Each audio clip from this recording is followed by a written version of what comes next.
Good morning, everyone. Good morning. It's my name is Lyle McKinnon. I'm the co-chair of the Basic Science track. And it's my pleasure to introduce the plenary speaker, Dr. Netanya Sandler Utay. So Netanya did her medical training at Baylor, and then she did infectious diseases training at the University of Washington and a fellowship at the National Institutes of Health. She's currently an assistant professor of internal medicine at University of Texas at Galveston since 2013. Netanya is an expert in inflammation, particularly during treated HIV infection, and has done some seminal work around microbial translocation and also the role of type 1 interferons in the SIV model, which led to a recent paper in Nature. Her work is also highly translational, so she leads several ACTG trials looking to reverse the effects of inflammation, microbial translocation, and fibrosis.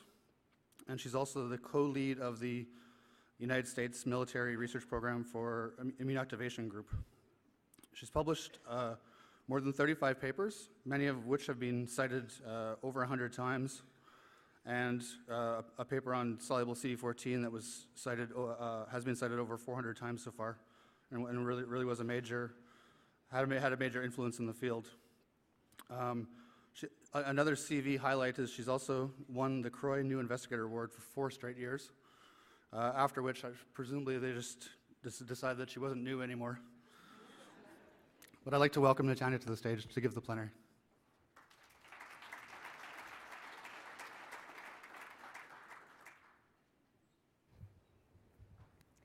Good morning. I'd like to thank the organizers for giving me the opportunity to present the basic science plenary this morning. This is a view in the background of Galveston Island where I work, and at least in the Houston area, the anticipated real field temperature is 98 degrees today, so significantly warmer than here. So here are my conflicts of interest. So I'd like to start off with talking about how HIV establishes infection. And by and large, it establishes infection in most people through the mucosal tract with their vaginal or rectal mucosa. Certainly, once it invades the mucosal surface, regardless of the route, the vast majority of infection is actually established in the lamina propria with infection of CCR5 positive CD4 T cells. Now, these cells can reverse to a resting state or remain activated and transcribe virus. Subsequently, the virus disseminates, and this whole process happens over the course of a couple of days. So what are the consequences of this to the GI tract? Well, as some of you who might have been in the basic science talk yesterday saw a slide that looked virtually identical, actually identical to this, but it demonstrates essentially the, let me see if I can use the pointer here. I apologize for that's a little far, no discrimination against the French-speaking people. But just so you can see here that there's an intact intestinal barrier in the GI tract in healthy people. But in the setting of HIV infection, you get enterocyte loss, tight junction loss, and a depletion of CD4 T cells, primarily IL-17 producing CD4 T cells in the gut. And ultimately, this results in translocation of microbial products and immune activation. So going on, proceeding with how HIV infection establishes itself, it subsequently goes to the lymph nodes, and immune activation actually perpetuates the infection by upregulating CCR5 expression, inducing CD4 T cell turnover, and subsequently production of virus. Now, regulatory T cells also play a role in that suppression of regulatory T cells can facilitate immune activation. And ultimately, there's some control conferred by CD8 T cells. So to recap, HIV infection causes CD4 depletion, enteropathy in the gut. This results in translocation of microbial products, which together with HIV drive immune activation.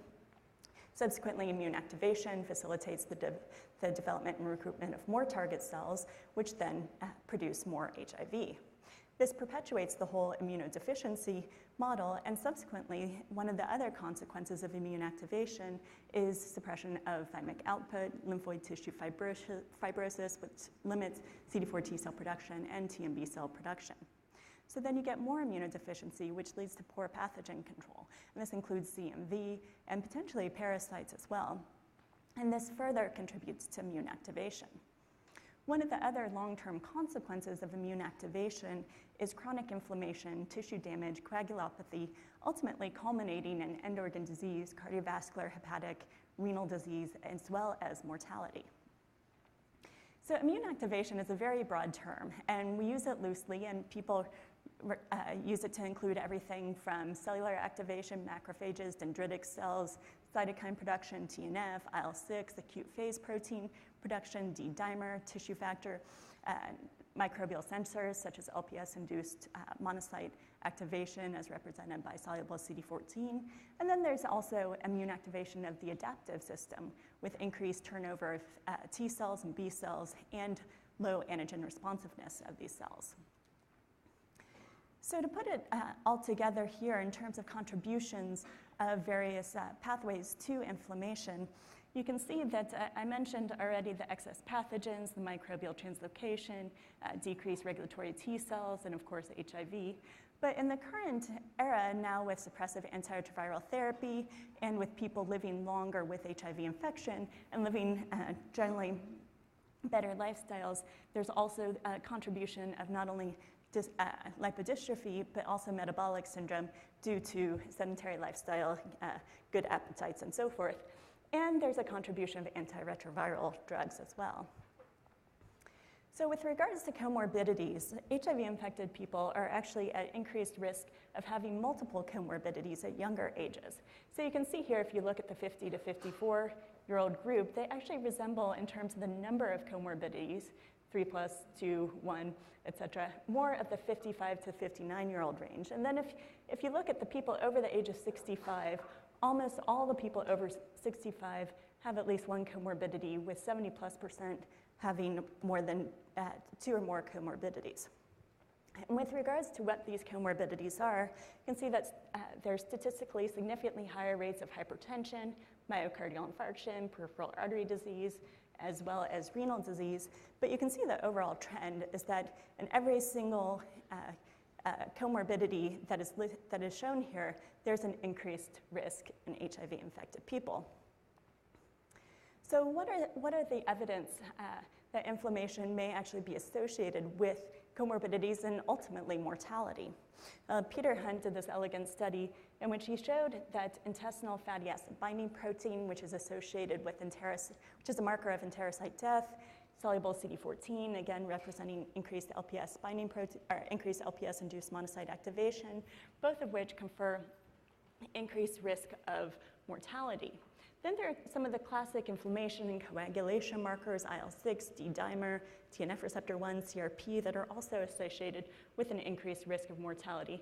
And T-cell activation actually ended up having less of a significant role in at least correlating with mortality.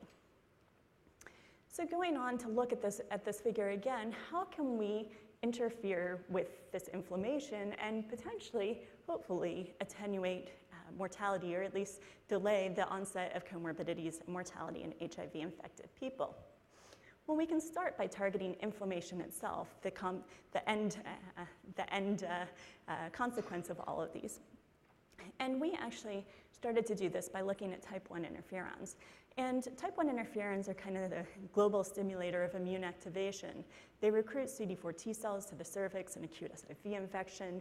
Natural hosts that do not progress to AIDS in natural HIV-infected hosts that do not progress to AIDS show rapid downregulation of type 1 interferons. Type 1 interferons really cause widespread immunologic damage, and type 1 elevated interferon alpha levels in chronic HIV infection are associated with progression. So we questioned whether decreasing immune activation by blocking type 1 interferon in acute SIV infection could slow progression. And to do this, we administered an interferon receptor antagonist, or placebo, at the same time as high-dose intrarectal SIV MAC251. We continued the administration of the drugs for 4 weeks, and then followed the monkeys indefinitely until we determined the outcome. This study was done in rhesus macaques. We assessed the effects of the type 1 interferon receptor antagonist on interferon-stimulated genes, CD4 T cells, SIV RNA level, as well as survival. So first we assessed whether the interferon receptor antagonist actually antagonized interferon signaling. And what we did see was that there was overall a global suppression of interferon-stimulated genes in the antagonist-treated animals to the right in the red compared to the placebo-treated animals on the left at 7 days post-infection. And in fact, the master regulator type 1 interferon signaling, IRF7, was significantly downregulated at 7 days post-infection and remained lower than in the placebo-treated animals throughout acute infection. So we looked at the effect on SIV RNA levels and saw that during acute infection and into chronic infection, the SIV RNA levels were actually higher in the antagonist-treated animals. And unfortunately, that actually led to an impaired recovery of CD4 T cells after acute SIV infection and a slow demise of CD4 T cell counts, as well as the CD4 to CD8 ratio. And this probably was driven in part due to the rapid depletion of CCR5 positive CD4 T cells in the lymph node.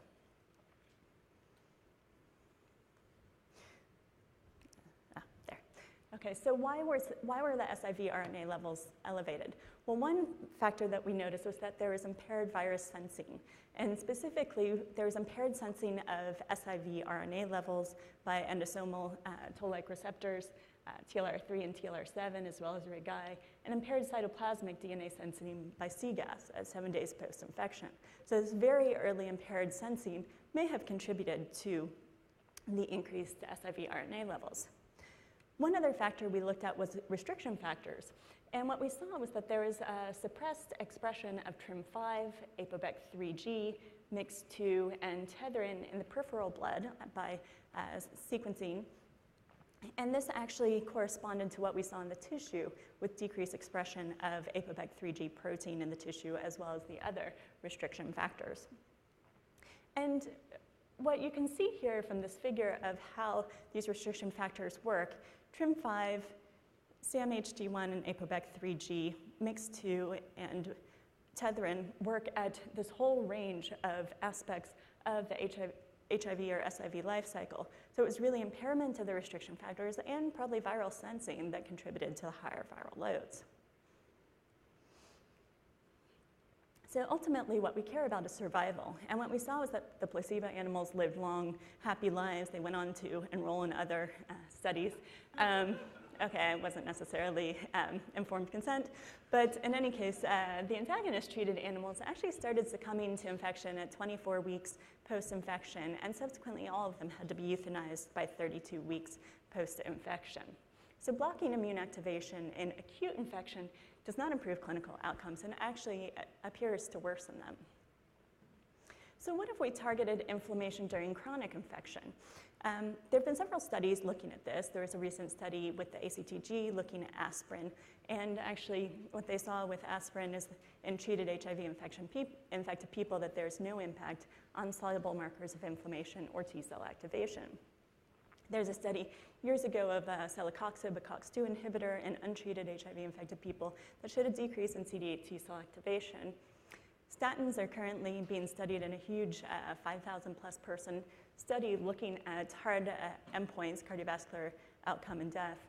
And what about corticosteroids? I mean, these are kind of one of the pivotal anti-inflammatory drugs that's a variety, whether used for chronic obstructive pulmonary disease, for rheumatologic diseases, and many other inflammatory conditions. There have been several studies, actually, that have looked at corticosteroids. And Grace McComsey in 2001 did a study looking at prednisone for 8 weeks in people with CD4 counts under 200 and saw a decrease in production of TNF and IL-6, as well as a decrease in activated CD8 T cells by CD38 expression and a non-significant decrease in CD4 T cells. Later on, there was a study of prednisone for 12 weeks in people with higher CD4 counts on antiretroviral therapy, CD4 counts over 200. And here they actually showed an increase of 40% in the CD4 positive T cells and an inhibition of monocyte TNF production. So it seemed to actually have a beneficial effect in this population. And lastly, there's an interesting study out of Tanzania of 2 years of prednisolone in people not on antiretroviral therapy with CD4 counts over 300. And here they actually saw a significant increase in CD4 T cell counts and a decrease in soluble CD14 and CD8 T cell activation, despite HIV RNA levels actually increasing.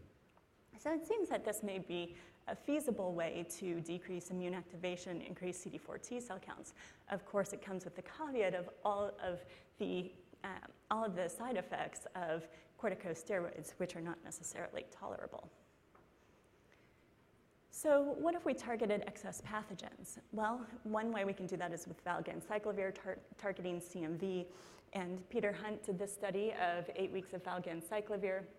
And what he saw was that activated CD8 T cells actually decreased in the valganciclovir treated group by 8 weeks after treatment. And this decrease in immune activation actually persisted 4 weeks after stopping the drug. Now, there was a decrease in CRP levels in the valganciclovir group, but unfortunately, this group started off significantly higher, so it was hard to really detect a difference. There was no significant difference, though, in CD4 T cell counts on treatment or after stopping treatment. So valganciclovir might have decreased T cell activation, but at least in the short term, didn't seem to have a major impact on CD4 recovery. So what about microbial translocation? As Lyle mentioned, I've been involved in some ACTG studies, and sevelamer is one I was privileged to be involved in. And we looked at soluble CD14, which is LPS-induced monocyte activation marker.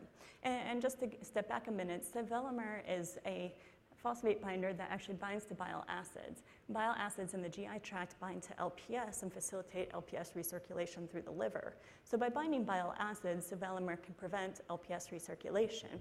In hemodialysis patients, sevelamer actually does decrease LPS and CRP levels, but we did not see a significant decrease in soluble CD14 levels in untreated HIV-infected people, nor did we see a decrease in CRP, IL-6, D-dimer, or any other markers we looked at. T cell activation did not change, nor did CD4 counts or HIV RNA levels.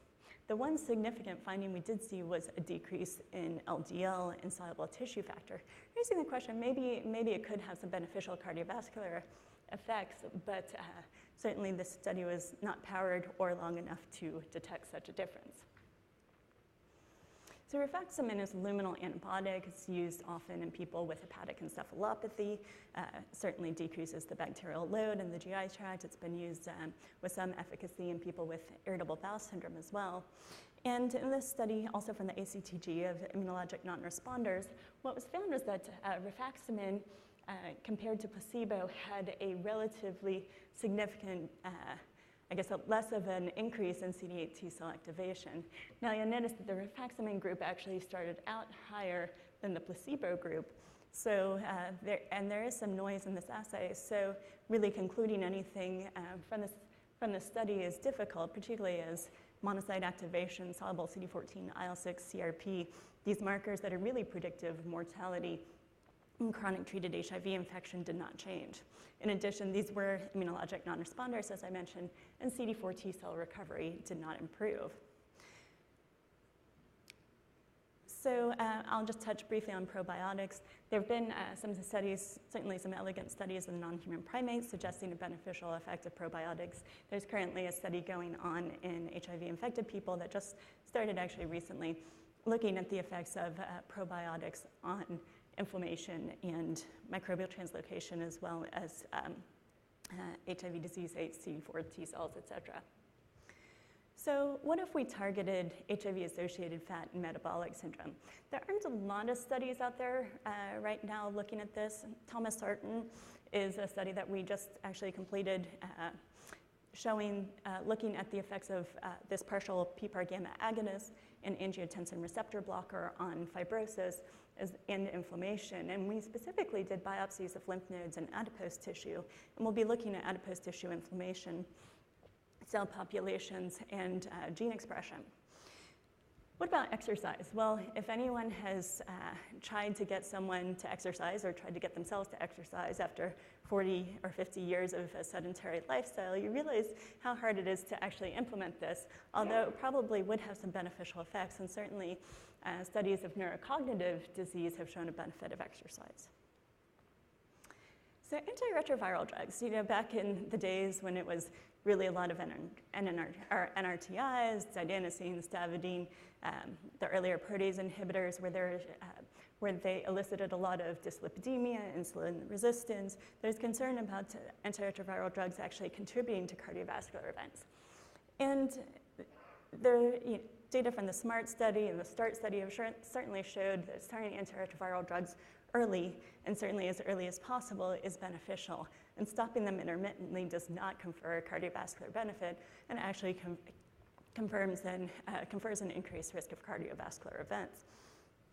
But recently, there have been several cross-sectional studies and switch studies showing that NNRTIs and protease inhibitors may actually be more pro-inflammatory than integrase inhibitors. And so I think that's something that certainly is being pursued in some randomized controlled trials currently. I'll be anxious to see what the results of that are.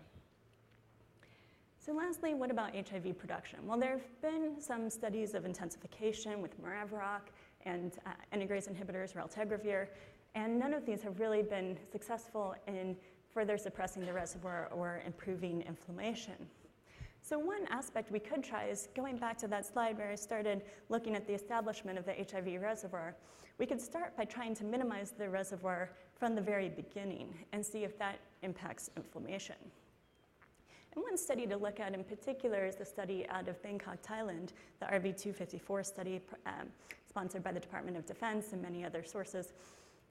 Essentially, this is high-risk people seeking HIV testing at the Thai Red Cross Anonymous Clinic. And they are diagnosed with the fourth generation EIA assay as well as HIV RNA levels. Oops. Good. So fourth generation stage 1 we define as HIV RNA level positivity, usually about 10 days post-infection. Stage 2 is P24 antigen positivity, and stage 3 is the third generation EIA positivity. So we could break down people based on overall the progression of HIV infection and immune responses. So we evaluated 78 people with acute HIV infection who had come into this cohort, as well as 128 HIV uninfected controls, and we also had some people with chronic HIV infection from another cohort. And what you can see of the acute HIV-infected individuals, they were largely young, 28 years old for median, majority male people. And you can see the median time since exposure is very early. So we're talking 12 days after exposure. 25th percentile was actually 9 days post-exposure. And 17 days post-exposure and 18 days post-exposure for later on, stages 2 and 3. So we're talking very, very early on in acute HIV infection. And what you'll notice is a difference between the fourth generation stage 2 infected people and the stage 1 and the stages 2 and 3.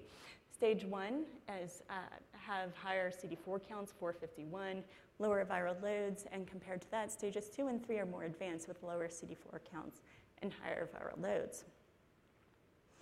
So if we look at what happens with CD4 depletion in the gut, again, one of the earliest events in HIV establishment, you can see that there's a non-significant decrease in colonic CD4 T cells at fourth generation stage 1, but by stages 2 and 3, really the massive depletion of CD4 T cells have occurred. And this correlates with the reservoir, specifically the HIV DNA in the sigmoid colon, where about half the people, fewer than half the people actually have detectable virus in the colon at fourth generation stage 1, but by stage 2 and 3, the levels are certainly detectable. And this is mirrored in the PBMCs as well. So really, there's a difference in reservoir establishment between fourth generation 1 and fourth generation stages 2 and 3. So what happens with microbial translocation and gut permeability? Intestinal fatty acid binding protein, which is a marker of enterocyte turnover, is increased eventually by fourth generation stage 3, but not at the earlier stages at fourth generation stages 1 or 2. So it lags behind the establishment of the reservoir and the CD4 depletion in the gut. Now what's interesting about this is the HIV uninfected people in Bangkok actually had significantly higher, about 10-fold higher levels of IFAP compared to comparably aged HIV uninfected people from the US, suggesting that there's already a predisposing increase in enterocyte turnover in the gut of these people. Whether that's due to ongoing or recurrent GI infections, parasites, et cetera, it's hard to know at this point. Soluble CD14, you'll see, again, a marker of LPS-induced monocyte activation, increases significantly even at the very early stages of fourth generation stage 1, but continues to increase by stages 2 and 3, and is only comparable to chronic levels at stages 2 and 3. So there's a stepwise increase in this monocyte activation during acute infection. C-reactive protein actually follows a very similar pattern to soluble CD14 with a stepwise increase from HIV uninfected people to fourth generation stage 1 to fourth generation stage 2, and stages 2 and 3 are comparable to people with chronic HIV infection, whereas TNF is a little slower to increase. So you see that the inflammatory markers do not come on all at once. There's a gradual progression of their expression in acute HIV infection.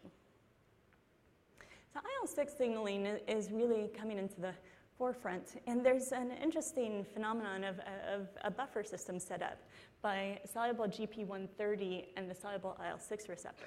So essentially, IL-6 signaling happens on cells with that express IL-6 receptor, such as monocytes.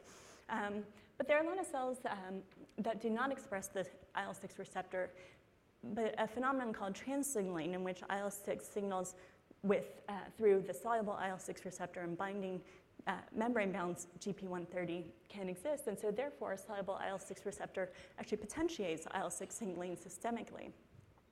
Soluble GP130, though, interferes with this binding and thus interferes with the IL-6 soluble IL-6 receptor activation. So if we look at IL-6 levels, we didn't really see a significant increase in acute infection in IL-6 levels at any stage of infection, nor did we see a significant change in soluble GP130. But what we did see was a significant increase by fourth generation stage 3 in soluble IL-6 receptor.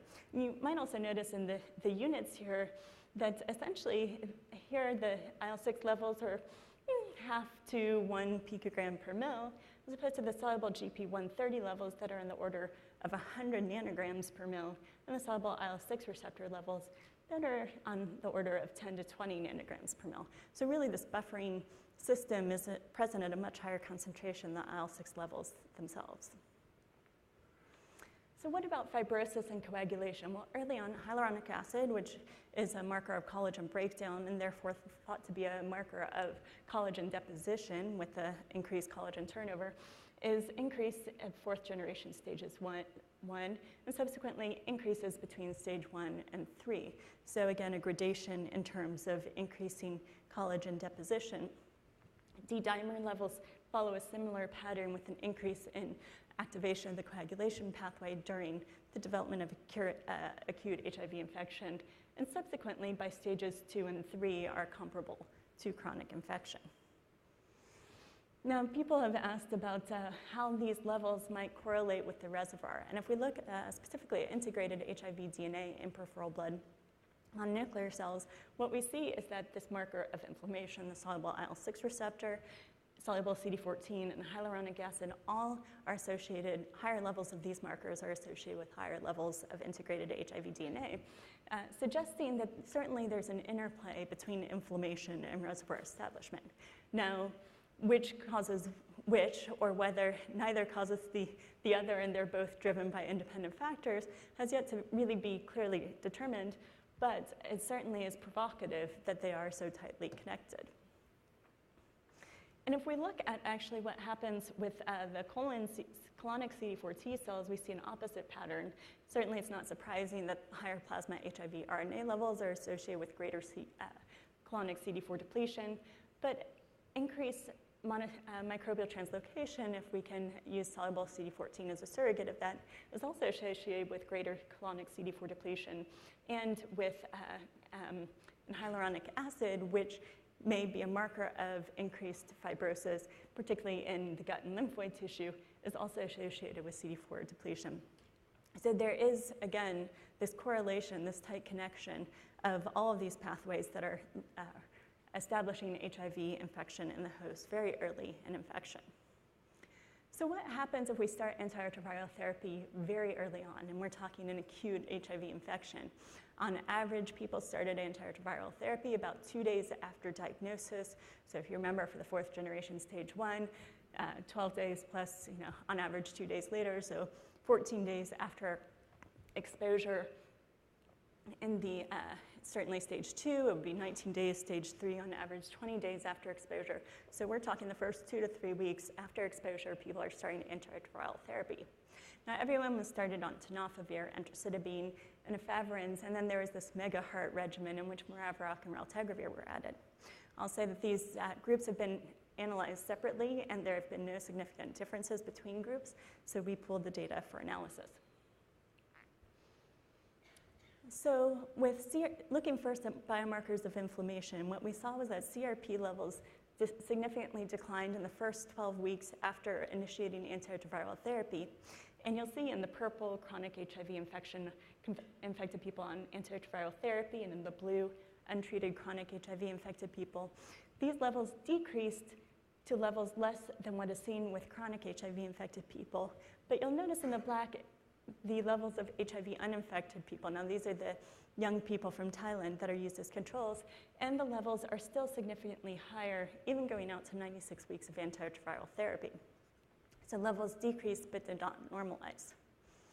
TNF had a little bit of noise in the assay, and I'm not sure I can completely understand why this noise occurred, but essentially what we saw was a vacillation in levels, and it's really unclear whether they normalized or just kind of go up and down throughout chronic infection. IL-6 levels were all similarly a little perplexing, but you'll notice that if you look at the absolute scale, we're talking still less than 1 picogram per mil, and so these are levels substantially lower than levels that have been associated with mortality. But the soluble IL-6 receptor, which again facilitates IL-6 signaling on cells that don't express the IL-6 receptor, levels of this significantly decreased by 24 weeks post-infection and remained lower into 96 weeks post-infection. And ultimately, if we look at the average of all comers, the levels were higher than the untreated individuals, but lower than untreated chronic infection, suggesting that IL-6 signaling may still persist. Soluble GP130 had the opposite effect. Now again, this is going to block the IL-6, soluble IL-6 receptor signaling, and what you see is that this blockade, this blocking agent increased by 24 weeks post-infection and remained at levels comparable to those of HIV, well, not quite comparable, a little lower than what was seen in HIV uninfected people, but higher than what is seen in untreated chronic HIV infection. So what you see is that even though IL-6 levels were kind of all over the place, the soluble GP130 levels increased, whereas the IL-6 receptor levels decreased, suggesting that there was an attenuation of IL-6 signaling.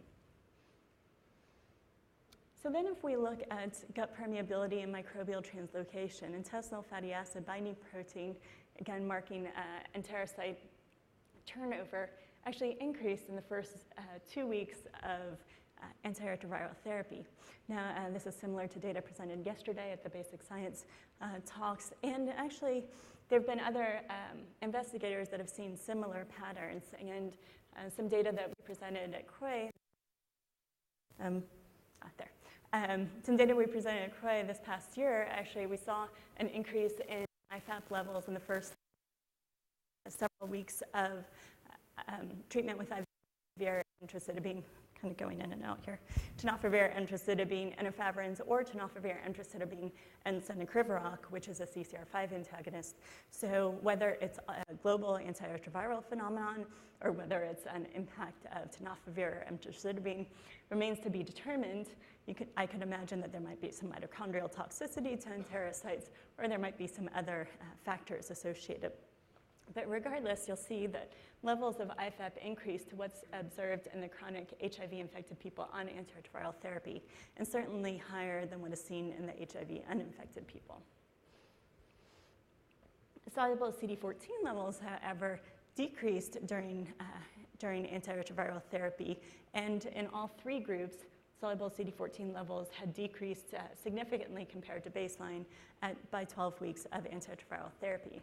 However, even up to 96 weeks after antiretroviral therapy, soluble CD14 levels remained elevated compared to the HIV-uninfected people, albeit lower than what is seen when starting antiretroviral therapy in chronic infection. D-dimer, a marker of coagulation, actually was one of the few markers that normalized during antiretroviral therapy. So certainly these pathways are separate, coagulation versus inflammation versus microbial translocation. And it seems that D-dimer actually may indeed benefit from early antiretroviral therapy, which is great thinking about the number of people that we might see who have D emboli. And lastly, looking at hyaluronic acid, we see that levels started off, again, higher than the HIV-uninfected people and lower than in people with chronic HIV infection, and kind of hovered and decreased significantly initially, but kind of hovered at levels between what we see in uninfected people and people who start antiretroviral therapy and chronic HIV infection. So it's suggesting that maybe there's a little less fibrosis, but not necessarily a return to normalcy, as the saying goes. So one other factor we are interested in is, were there any correlates of changes in these biomarkers with changes in CD4 count or the reservoir? And what we saw was that there is people who had a significant, this is fold change in soluble CD14, so people who had a significant decline in soluble CD14 levels also had greater increases in CD4 T cell counts. And we saw a similar pattern with C-reactive protein. People with declines in CRP levels had increases in CD4 T cell counts. And ultimately, D-dimer, oddly enough, correlated actually with the reservoir. And so I suppose it's not surprising that as the HIV DNA levels fell in the gut tissue with antiretroviral therapy, that D-dimer levels also fell. So to summarize these data, IFAP levels remained elevated at levels comparable to people treated in chronic HIV infection despite suppressive ART, suggesting ongoing enterocyte turnover. Most biomarkers of microbial translocation, inflammation, coagulation, and fibrosis decreased during early chronic infection with antiretroviral therapy to levels lower than what is observed in people treated with during chronic infection. And while D-dimer levels decreased to levels comparable to HIV-uninfected controls, most of the other markers did not. They remained elevated compared to HIV-uninfected people. And furthermore, many of these markers were actually lower in fourth generation stage 1, the CRP, soluble IL-6 receptor, IFEP, hyaluronic acid, and D-dimer, were lower in fourth generation stage 1 compared to the later stages. And I didn't really emphasize this on the graphs, but after 96 weeks of antiretroviral therapy, there was no difference in the levels among the different stages of initial infection. So suppressive antiretroviral therapy during acute HIV infection does not eradicate the inflammation associated with increased morbidity and mortality in HIV infection. So that raises the question, okay, so going back to that figure, even decreasing the reservoir very early on in infection may not be sufficient to completely reverse or prevent the inflammation in chronic infection. And it points to how early the immune destruction happens in acute HIV infection. So overall, to summarize, inflammation in chronic HIV infection is associated with end organ disease and mortality. Ongoing HIV replication, metabolic syndrome, co-pathogens, microbial translocation, antiretroviral drugs, and immune dysregulation drive this inflammation. Interventions to attenuate inflammation during chronic HIV infection really have not had tremendous success in trying to attenuate this inflammation that is associated with mortality.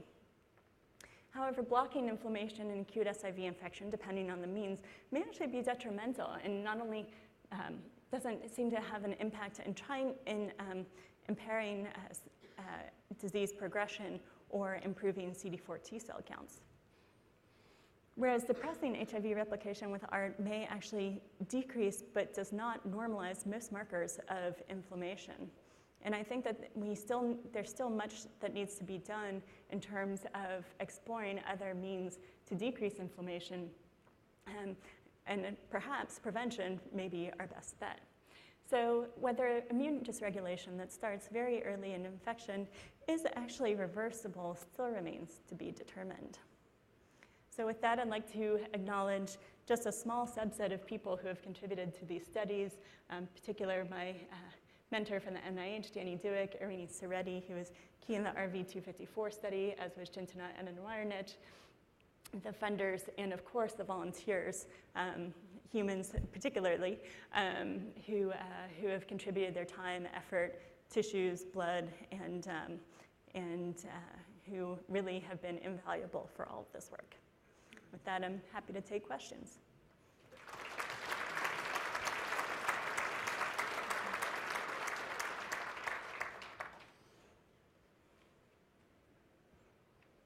Hello? I have one over here. Thank you. Thanks. So I'd like to go back to, I think in your discussion of the aspirin ACTG study, the marker was not successful in being able to show an effect of aspirin, but recently the U.S. Public Health Service Task Force recommended low-dose aspirin for all older adults who meet certain Framingham risk score criteria to prevent CVD and heart attacks and everything. So it's very, just as a comment, first of all, it's very confusing for patients to hear the results of studies of a marker compared to a real sort of clinical recommendation, which seems to apply to them and likely does, depending on your earlier slides of how you shift between those age ranges of when you're going to experience those health outcomes. And so being able to describe the validity or the absolute integrity of the marker compared to something that's really, I think, on the minds of a lot of HIV patients is very confusing. And so what do you think about how the ACTG sort of associates some of those results with these other events that are, actual in the clinic sort of recommendations, and how do we express that to people so that I'm confused and I like clarification? Sure, that's an excellent point. And I think part of that is I think there are two considerations there. One is what is the endpoint of the study? So the ACT, and what is the size of the study? So most of the ACTG studies, many of these are mechanistic studies. They're looking at perhaps participant size of 40 or so individuals, sometimes more, which is really a pretty small sample size.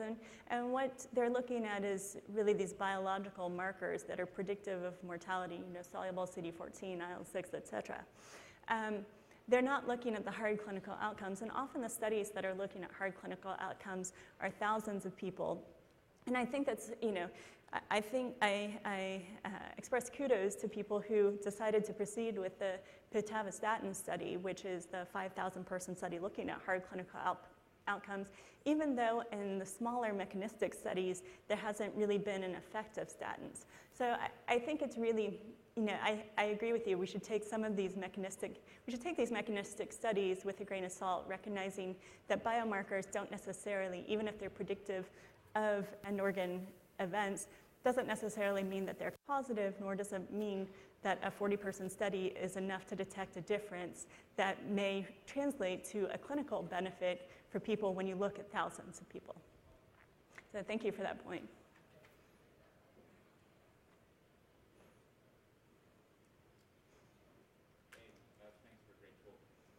I'm always impressed by that RV254 study, which obviously took an enormous amount of effort to identify people at those very early 5 big stages. And I think when we're looking in the clinic, there's a clear recognition that picking up HIV infection early is important, both for individual health benefits and for public health benefits in terms of transmission. How far back should we be pushing it? From what you're showing there, it doesn't seem as if picking up people super early in a way that really is clinically not feasible at all gave any benefits.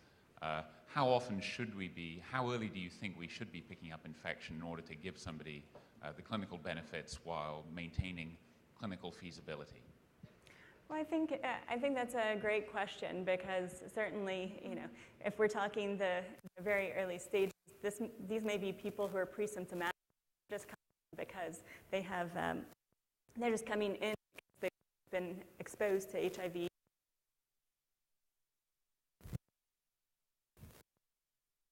Well, going in and out. Let's see. Am I here? So I think that in terms of looking at benefits, there is a decrease in inflammation. Now, it's not a normalization, and we don't really know what this means clinically. I think one of the great benefits of the RV254 study is the number of people. I think there have now been over 200, maybe close to 300. I haven't gotten an update in a couple of months, but maybe close to 300 people who are enrolled, and they're being followed long term. And I think looking at what this early antiretroviral therapy during acute infection actually translates to in terms of hard endpoints is going to be really informative. I think it's also going to be informative to look at how the reservoir and the shrinking of the reservoir may translate to long-term outcomes as well, may be informative as well. But I think from a public health perspective, regardless, knowing that people are, have super high viremia during acute infection behooves us to to diagnose as many people as we can as early as we can. All right, thank you very much for your attention.